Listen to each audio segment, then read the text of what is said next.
I'm going to tell you some stories about how being out of routine was one of the risk factors for sudden infant death syndrome. These are an amalgamation of case studies that I have read over the years as a midwife. I am going to put a trigger warning on this, but what I really want anyone to take away from this message is if your baby is being cared for by anybody else, I want you to go to the Lullaby Trust website, who have got huge amounts of information for other carers, babysitters, whoever your baby or child is going to go to, for them to have a read of, and so that education is shared with grandparents, carers, whoever your baby may stay with, either expectedly or unexpectedly in that postnatal period.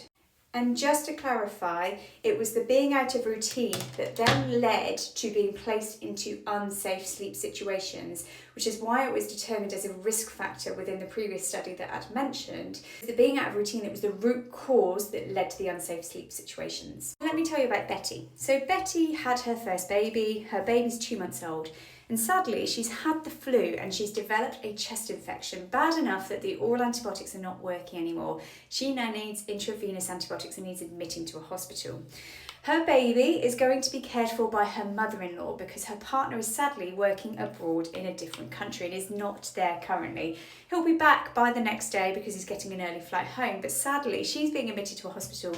She does not feel well enough to have her baby with her. She was given the option and choice, but she decided, actually, I just want to get better. So her mother-in-law is going to have her baby. Her mother-in-law takes her baby home, places baby into a separate room, a separate sleep space. And because she, when she had her babies, placed all her babies down on their front, she decides because baby's not settling, she's going to place baby down prone on their front in a separate room and a separate sleep space. And Grandma has a wonderful night's sleep and she's had the baby monitors on baby all night, wakes up in the morning to go, oh, that was an amazing night's sleep, baby slept all night. And you can imagine the outcome of that story. And in that story, it was the being out of routine that meant that that baby was looked after by someone that was unfamiliar. That person was unaware of all of the safer sleep guidance and all the guidelines have changed. And because of something called survivor bias, all the things that they did with their children growing up, they continue to do. Case study number 2, I'm going to tell you about Doris. Now, Doris normally co-sleeps and bed shares really safely following all the safe sleep guidelines. Her baby's now 4.5 months old and she's going away for the night on a friend's hen do. Baby's at home being looked after by her partner. Their partner is struggling to settle their baby, so they go downstairs onto the sofa, sits in front of the TV to try and keep themselves awake with their baby who's very unsettled this night. Totally different setup to what the baby is normally used to.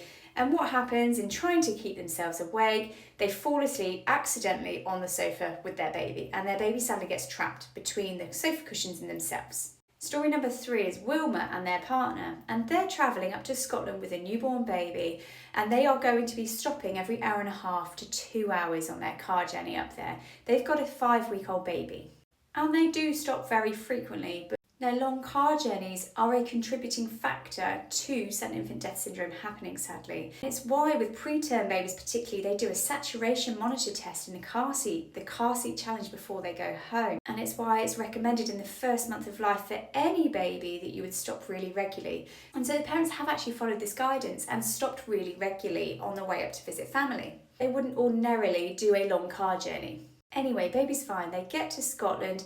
Anyway, baby is okay having done this really long car journey. They get to the grandparents, both of them smoke, and they are sleeping in the spare bedroom. Now, both grandparents are smoking in the house. They've taken their own brand new travel cot with a firm fat mattress, they've popped that in their room with them, and they try everything to get their baby to sleep that night. Sadly, their baby does not want to sleep that night, so they decide that they're going to bring baby into the bed with them for the first time. They've never had to do this before, but babies in an unfamiliar environment won't settle, different smells, different environment, different everything. And the partner has had a couple of drinks because they're celebrating Christmas. So baby comes into bed with them on the edge of the bed next to mum. But what happens at some point within the night, the duvet gets chucked over both mum and baby. The mattress is not firm and flat, actually it's sinking in as well. And so all of those contributing factors has led to the outcome. In all of these case studies, it was the being out of routine that led to the unsafe sleep practices, which is why it's been found as a risk factor. So the main take-home points: keep your baby safe 100% of the time. If you are going somewhere else, make sure those safe sleep practices can be applied wherever you are going. And if your baby is going to be cared for by anyone else at any other stage, Please provide them the information, the education that is on the Lullaby Trust website so they understand why it is recommended, how to keep your baby safe when you are not with them, whether it's expected or unexpected, in an emergency or not. And then that way, babies are kept safe 100% of the time when placing them to sleep. And because there was a rise a few years ago of babies being with other carers, babysitters, grandparents, whoever it was, there was a small increase seen in sudden infant death syndrome of babies out of routine who were cared for by other people. And because those people did not know, they weren't educated, they weren't informed about the safe sleep practices, those babies were put into unsafe sleep environments, which then led to the sudden infant death syndrome, because there were these other contributing factors at the same time.